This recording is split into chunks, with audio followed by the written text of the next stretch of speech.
Well, welcome back to Holy Moonlight Crusaders. I'm J. Dylan Proctor, the Nazarene Preacher Man, and I have a special guest with me today. Hey guys, this is Timothy Shelton. I'm part of the Front Porch in Clarksville, Tennessee, 381 Highway 149. And we're going to be here talking about everything and Zelda. Yes, we are. Though, kind of worried. I may get you to reintroduce yourself here in a second because it looks like the stream may have dropped. I'm not sure. YouTube does all sorts of crazy stuff. Okay, it just popped in for me. Okay. Well, like we were talking in the last video we did, when you live out in the country, internet does as internet wants. So you're kind of at the mercy of the internet. But go ahead and reintroduce yourself, Timothy, in case anybody didn't catch your intro because of the internet. Hey guys, this is Timothy Shelton. I'm with the Front Porch at 381 Highway 149. It's my little shop in paradise to me. I do a little bit of everything. Yes. I even, do video games. I've been a CRT collector for many years, and I don't call myself a video game player, but I do collect video games, and video game accessories is actually where my niche market is. Okay. Well, let's talk a little bit about televisions. So I have a buddy who has come by a OLED TV that I think when it turns on, I don't know exactly what's going on. It's not giving a full picture. And he was told that it had a bad ribbon going between some of the boards. He opened it up and it just has, quick connectors on the ribbon cables. And he thinks one of its three boards are bad. One of them has a power supply, and I don't know exactly what the other two boards were. I don't know how this one was set up. But, and we were kind of, I think the word scraptronic got thrown around.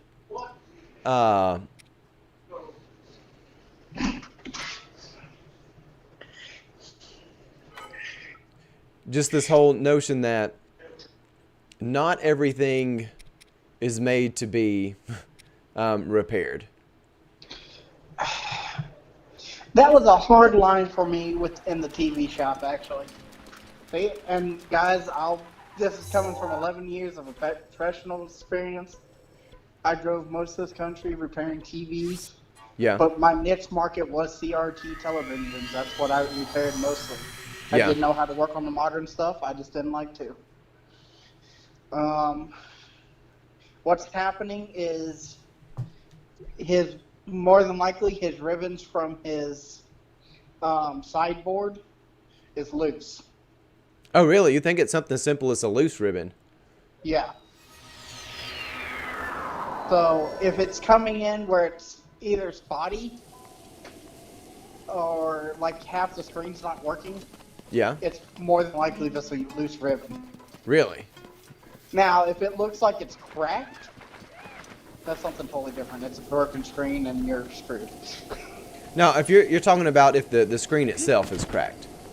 Yeah, if the screen's cracked, so if you look at the TV and when you power it up, there's an obvious line that looks like it's been hit or something. Yeah, you're coming in a little unevenly. Sometimes you're a little quieter and louder than other times. And I took you off of. I tried to put you on speakerphone. Oh, okay. Well, anyways, as you're saying about a crack. So if there's a visual crack that you can see, that's where most people don't understand. That's a broken screen, and they cost a fortune to fix. Yeah. It's literally cheaper to go buy a TV.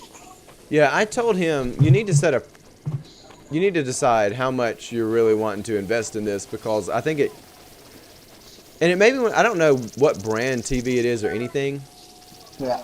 But I was imagining if there's something wrong with one of those boards and it's not like the power supply or something that's... I don't know how many of those have repairable parts anyway, because a lot of these... When it comes to modern TVs, usually they're ran by three boards. The T-Con board, the power board, and usually an auxiliary board. So those three boards are very easy to replace. Some of them's cheap, some of them's expensive. And you can actually do it yourself.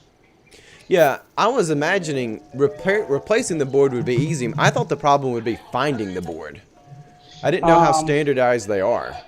yeah, literally, you pull off the back, all of them's right there. Yeah. But you Well, have a sideboard on 95% of the LED TVs, yeah. and that sideboard has ribbons going to it. Yeah. And that's the ribbons that control the front monitor. Yeah. And those sometimes do get loose when you're moving it or draw slating it. Yeah. And you hit the power button, it'll come up and like half the screen's dead. Yeah. Like sometimes if you're good enough, you can go in there, look for it, find them, unplug them, reset the cables and put them back in, Yeah. and it works. Sometimes that board just dies. And if that sideboard dies, it's usually easier for a novice to go in there and just buy a brand new TV. Yeah. Well, my thing is, I didn't know. I figured the boards were easy to physically get in and out, but I thought they might be obscure and hard to find if you needed to replace them. Go to eBay. Yeah. Well, that's kind of what I told him. Get the part number off of it. If you can isolate which board seems to be the problem. Which, troubleshooting that. Like, even you just telling me what it sounds like that sideboard. Oh, did I lose you? Hello? I think I may have lost Timothy. Let me... Oh. Nope. Stupid phone puts you on mute. Oh. Well, you were saying something about it sounds like the sideboard is loose? It just sounds like that sideboard, those ribbons are loose. Yeah. Tell your friend just to unplug them and plug them back in and see if it works. Well, he might be listening in on us right now. He just sent me a message that said he was listening to our other one, but I think he went on break. Which he can of course go back and hear this. What is contained in the sideboard? Is it controllers? So basically, it's like I don't know how much you know about modern TVs, but it's kind of like the digitalizer. Yeah. So on the old school TVs, they shot through a metal mesh and onto the screen. Mm-hmm. So in the new ones, they digitalize the picture. So those ribbons takes it to basically it digitalizes it for you. Yeah. And that's kind of what that sideboard does. And when they go, I mean... But when they do act up sometimes. I have one sitting on my workbench in my home shop. I came in about 5 years ago and the lady just didn't want to fix it.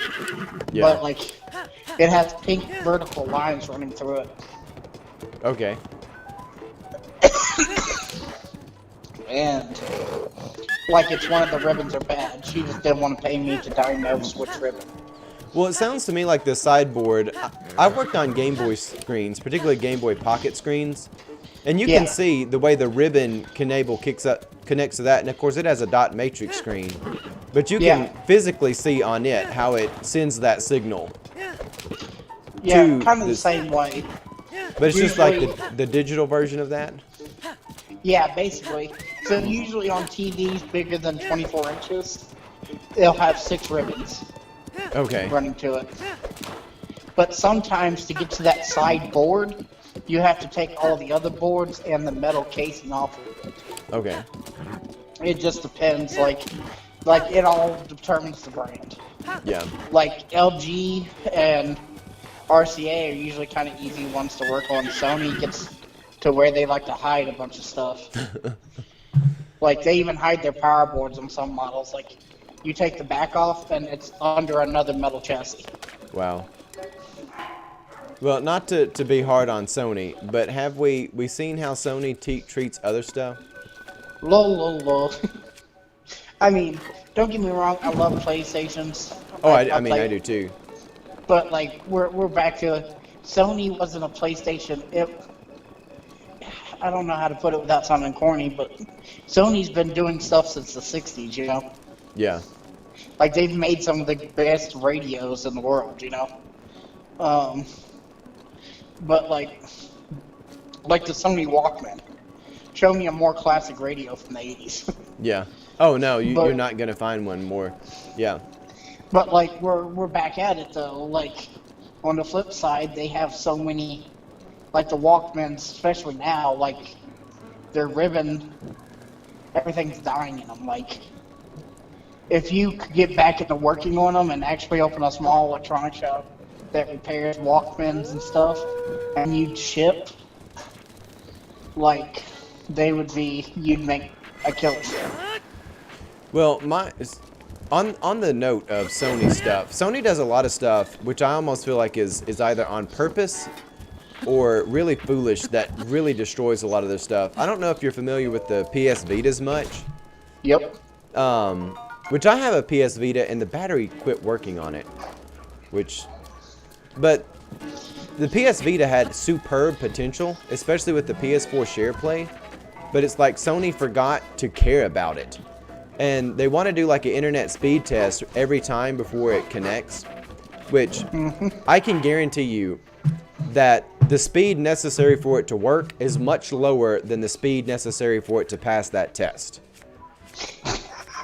And I know that just based on... And another thing that the PS Vita does is it wants to connect to your PS4's Wi-Fi that it sends out rather than your home Wi-Fi. So that usually it doesn't work if you're sitting next to the PlayStation, but if you get outside the PlayStation's Wi-Fi range, it'll work. Because it wants to prioritize that, and you can tell it not to prioritize that. It has some option in there that tells it to search over internet or something. But it'll still do search for the local PlayStation first, and it'll show you it doing that. And it makes me so mad. If they would just get the training wheels off of that stuff, it's like, leave it alone, Sony. Stop ruining your own stuff. Sony doing stupid things. Like we talked about the PS3 and the other stream guys, if you go back and watch it. Yeah. But PS5 came out and they're doing a digital version. Sony's already actually tried to do that already. And it was with the PSPs. Most people don't realize this, but there was something called the PSP Go. Yes. That came out, what, 2009? Yeah, roughly. I have one. Okay. It is the dumbest thing to use. Well, it didn't have the UMD slot, did it? Wasn't it just... Nope. Just it digital? Was literally a straight up digital download only. Yeah. And like, sometimes you couldn't even download it on there. You had to download it on an SD card. Wow. Yeah, Because some of the games was just so big. Like the only game I really liked on it, it had the original Medal of Honor on it. Okay. And Spyro. Oh man, yeah, classic games. I haven't played much of Spyro. I really want to get the new I want to get the collection for the Switch. Oh Lord, you just lost my sister in this conversation. Why is that? My sister has to be the biggest Spyro fan in the world. Oh man, I had a cousin, or no, an aunt that had it, who was about my age. And I remember playing it when I was over at her house, and it was so much fun. I got my brother and his wife a copy of the trilogy. I just haven't got around. My sister was one of the first people to pre-order it. Okay, man. Oh, I love Spyro. I mean, No, I don't know. Like, I would tell you straight honestly, if you're gonna play, go buy the trilogy and play Spyro Enter the Dragon. Enter the Dragon. It first came out on PS2, and that game was so good. Yeah. Like, it was just so cool, because, like, it was like an RPG game, but you played as a dragon, and you could go to different worlds, and... Like, the Spyro series had such a good storyline in it. Did it? That it made it a fun game. Kind of like Crash Bandicoot. I don't know if you ever played those man, games. You were talking about how they had just released Skate 4. I got a notification from actually the guy who was asking me the question about the TV, Tradesman Tyler, which is what I call him Tradesman Tyler. I don't know if he came up with that himself or I did. I don't remember, but I've been calling him that for years. Tradesman Tyler, who is an electrician, he sent me a notification about Crash 4, and I was like, oh no, you've got to be kidding me. I guarantee my sister already probably has it pre-downloaded. Oh, I am totally ready. Because that's my sister thing too. She loves Spyro and Crash Bandicoot. And I can't say much. I mean, I had them, so I played them, you know? Just like she loved the original Donkey Kong. Yeah. I mean, that was what we played, that came out on the Super Nintendos. That was Donkey Kong was our thing, and then when I got my PS1, Spyro was cool, and then Crash came out for PS2, and we got that. We weren't rich growing up, but we had cool things. Like, for Christmas, my mom and dad probably spent every dollar they had to buy us a pair of Super Nintendos. Oh, dang, yeah. So my sister got one and I got one. That's awesome. And now here I am, like, I'm 26. I was probably like 6 or 7 when that happened, Yeah. And we're talking, that was cool, Like, we got a pair of them, Yeah, like, that is I thought awesome. we were uptown. I thought we were rich, Dude, that is uptown. And, like, thinking back now, I know my mom and daddy spent their last dollar trying to buy those for us, Yeah, that would be pretty expensive back then, to get 2 of them. I don't remember the year what they came out. Yeah, I don't remember what their sale price was. I don't know. I think it was like $150 to $200. Wow. They said it. They were talking about it the other day, and like, it was just to the point now where it was just like, me and sister was having a talk about that, and I went on with the video games. She kind of didn't, but after she got out of high school, she got back into playing video games again. Well, she did tell me she likes Bloodborne, Yeah. which is always a big winner for me. She was always into those, what I call weirder games to me, Yeah. because like, Bloodborne's not a game I would think of, Like, Dude, I think of the Call of Duty, like, I don't know if you remember the game, but it was Battlefield 1942. And I love that game. I had a very legal copy, let me put it that way. And Ooh, I just got myself into a boss battle in the middle of the dark. that just sounds like fun. I know, like, we're playing online, and I decided to just go in this completely dark temple. And we were talking about that the other day, me and my sister, and Oh, we man. had found I had found one of the original. Hang on, you went silent or low sound again. Hold on.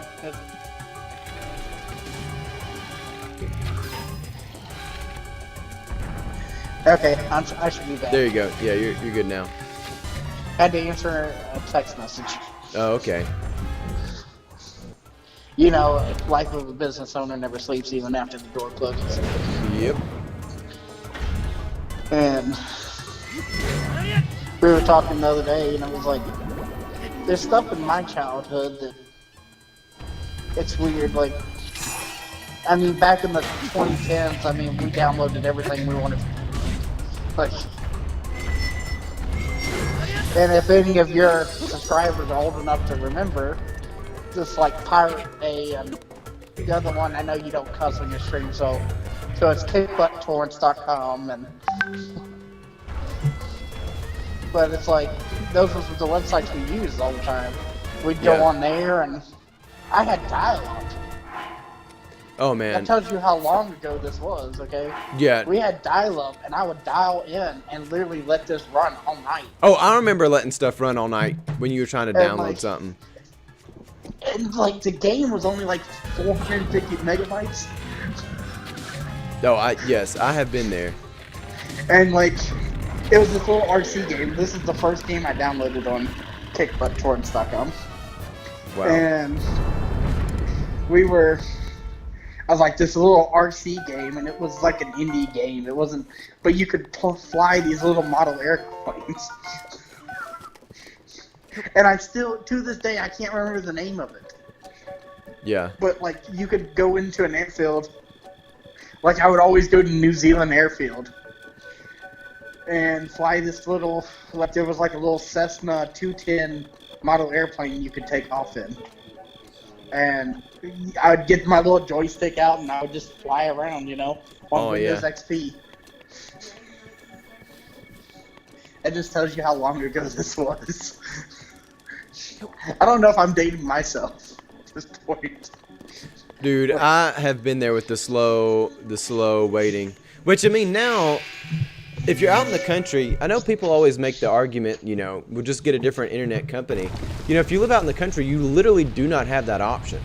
A lot of times people, they might have the choice of satellite internet, which is not that great for if you're wanting to download. That's all I have the option of. Yeah. So a lot of I have HughesNet, or there's one called BlueNet or Blue Iguana or something like that. Yeah, I think I know what you're talking about.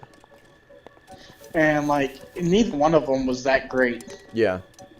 And the HughesNet, we were paying $200 a month, and I couldn't even download a movie. I couldn't watch YouTube. Yeah. No, you can't.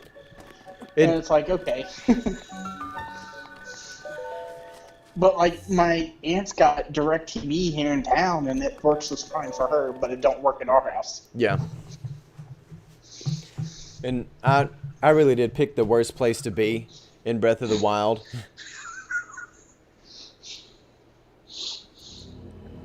Oh. It's kind of how I feel half the time. See, you were talking about random things we buy in life, and like I said, I've been a accessory collector for years. Yeah. I think accessories for video games are cooler than the video games. Oh, a lot of times they're don't get me started on Game Boy accessories. Oh yeah. The Game Boy camera, the Game Boy printer, even stuff like the Game Boy. They used to have things which you could put on Game Boys that would make the buttons thicker and protrude them out. The magnifying glasses and lights and stuff.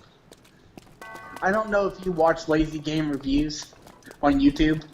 I do not. Is that LGR? Yes, it's LGR. I didn't know that was its full name, but I've seen a few LGR things. Go and look it up. I think it was him or 8-Bit guy. But one of them did the ultimate. You can just type in it. It's the ultimate Game Boy build. Wow. And back in the day, it would have cost you $3,000 to build this thing. Oh my gosh. He did it for $40. Yeah. Yeah, I can see. I've only watched a handful of LGR videos. Now, as far as the 8-Bit guy, who also has the 8-Bit Keys channel and does synthesizers, which I like synthesizers. In fact, one of my favorite synthesizers, the Sonicware ELZ1, I have sitting right next to me where I keep it. Not that it does. I don't just have stuff sitting around the house, but that I store it right next to where I'm at in the living room. I've got a shelf there, but yeah, I really like. I could see them doing it, and again, like I said, I don't do a lot of language and don't necessarily. Angry Video Game Nerd has an episode on Game Boy accessories. That's one of the funniest things ever, and he gets in there with the booster. Yeah. which the original DMG Game Boy is a brick to start with. I can only imagine how big that booster is with it in there. Oh, I think that's what I'm talking about. I think that's the episode I watched. It's it makes it huge. Well, he doesn't. I would imagine the others may have done that too, because he doesn't go into all the nitty-gritty detail. Yeah, he just kind of gives a quick overview of each of them. And Game Boy lights. Game Boy lights I thought was the neatest thing back in the day. Oh, yeah. And when I saw that there was...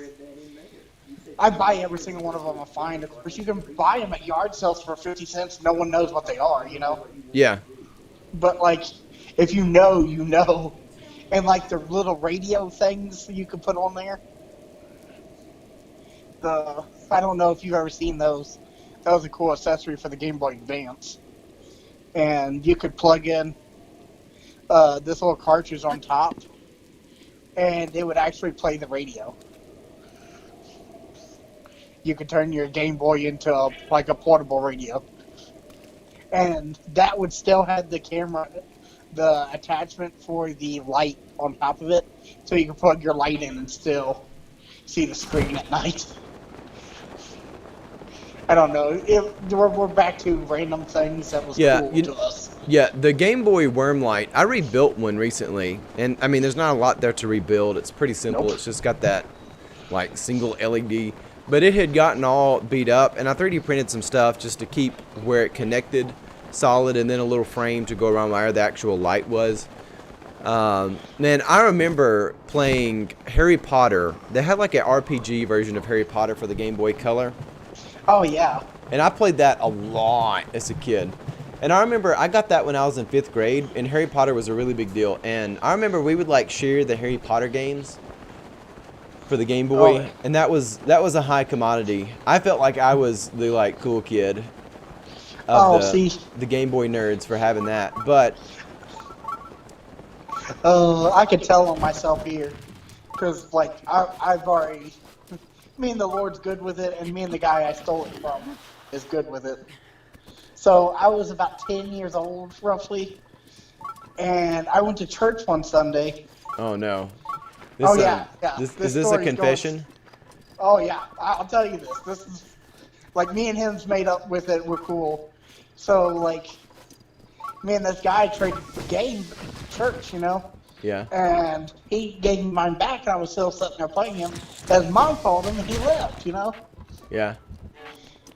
And I didn't go to church for a couple weeks, and every time I went back, I always had the game in my pocket, in my Game Boy, because I always took it to church and played it, normal church things. Don't do that, people. But and I always meant to give it back. I carried it for like 3 or 4 months, and he was just never there. Yeah. So what happened is Dad PCS'd, and his mom took him and his siblings home, back to Texas. Oh man. And I felt so bad that I had stolen this kid's game, and it was Game Boy Harvest Moon for the Game Boy Advance. Okay. And like now, it's still like a $15, $16 game, Yeah, that one's held its value. And like even back then, because it was just so cool. It was such a cool game. Well, I mean, And it fit into a category kind of like Pokemon did, where there was nothing else like it. yeah, I mean, it really was impressive It what was they the were able original to. farming simulator. Yeah, yeah, Because like you had to plant your crops, and like I played that religiously every day for 5 years. I was religious back in that day on Harvest Moon and Pokemon. yeah, But like I would play Safari Zone on Pokemon, and then put in Harvest Moon, harvest all my crops, and like by the time I got done, I beat the game. Like, yeah. but it was so cool to play and have fun with. But, Oh, sure, yeah. But it was like, oh god, it was only about like 3 years ago I met this kid. I met the kid again. Oh, wow. His family literally moved right down the street from my grandmother, which I'm at right now. And he went walking, and I actually went over there to look at his dad had a Jeep for sale. Yeah. An old Army Jeep, and I was looking to buy it at the time. Oh man, that sounds cool. And I didn't, at the time, thought it was a smart purchase, and thank God I didn't. But Oh yeah, what the Jeep? yeah, I What mean, was going he on with wanted the Jeep? It was 10 grand, and it needed a motor rebuilt. Oh, was it a Willis Jeep? Yeah, it was a 1944 Willys Jeep. Okay, so it was It more actually had seen wartime, yeah. and it was one of the ones that was cut before it was sold. And Oh, okay. but it was cool, but I just didn't want to put the motor rebuild into it. And Yeah. get around for it. Yeah. But he was standing right there. He came out right after his dad, and my heart just sat there. He was like, I wonder if he remembers me. Like, I remember this kid. And what was sad is I still carried the Game Boy with that game in it. Oh man. So this whole story.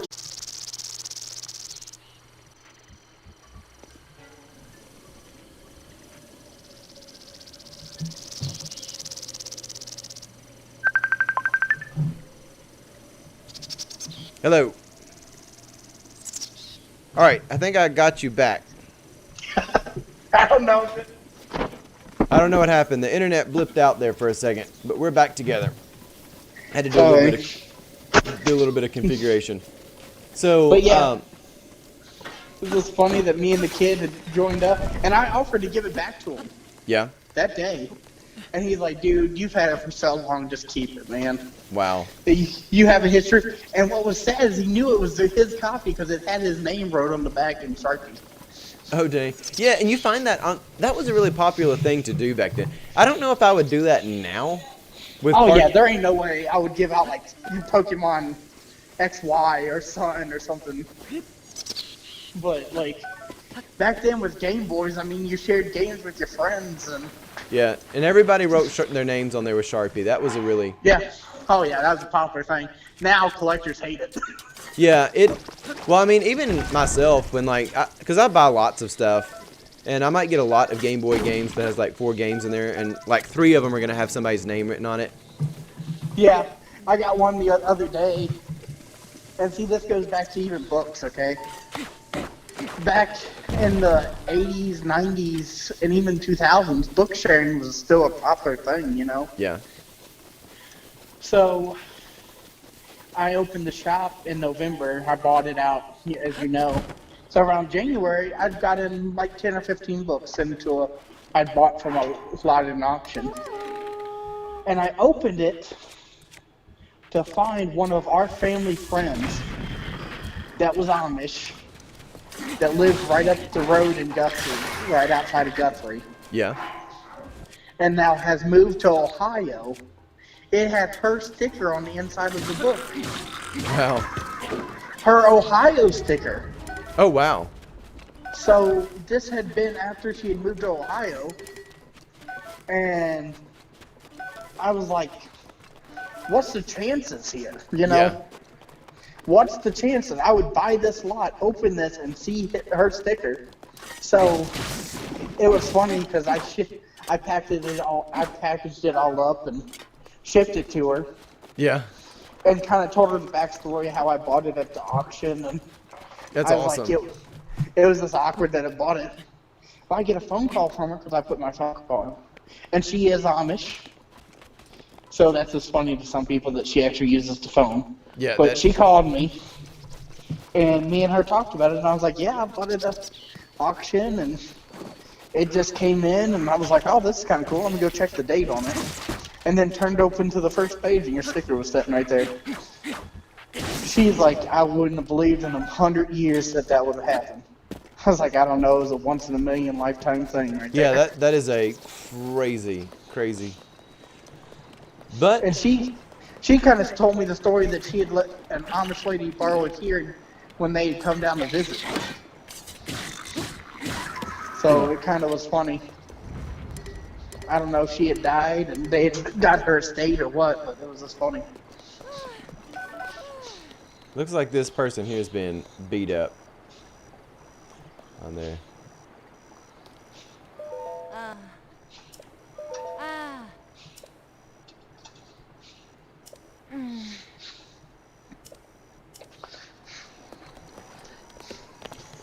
But yeah, so I've had you on here for about an hour, and I really appreciate your time, Timothy. I'm probably gonna let you go because I'm gonna wrap this up myself. But you really did give some.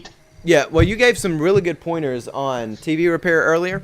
Yeah. I was really wanting to talk to you about splitting CRTs in half to repair them and sort of the metal that's inside there and all that stuff. But we'll get to that at a later time. But thanks so much for joining, man. And go ahead and give one more shout out to your own shop. Give yourself a plug there as we wrap this up.